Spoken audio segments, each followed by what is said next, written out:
இந்த தியானம் வந்து ஒரு சாதாரணமான தியானமா? நல்லா சிந்தனை பண்ணி பாருங்க. புல்லாகி கூடாகி புழுவாய் மரமாய் பல்விருகமாய் கல்லாய் மனிதராய் தேவராய் எல்லா பிறப்பும் பிறஞ்செழுத்தேன் நம்பெருமான். தேவர்னு கடைசியா சொல்றாரு. எல்லா பிறப்பும் பிறஞ்செழுத்தேன் நம்பெருமான்.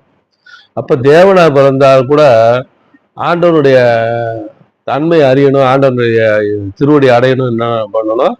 தியானம் பண்ணித்தான் ஆகணும்.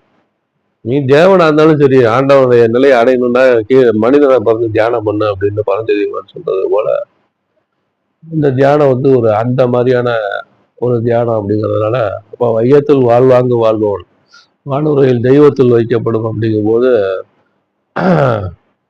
இந்த மாதிரியான தன்னை அறிந்த தியானம் பண்ணி தன்னை அறிந்த வாழ்வாங்கு வாழ்ந்த மனிதன் எப்படி இருப்பான்?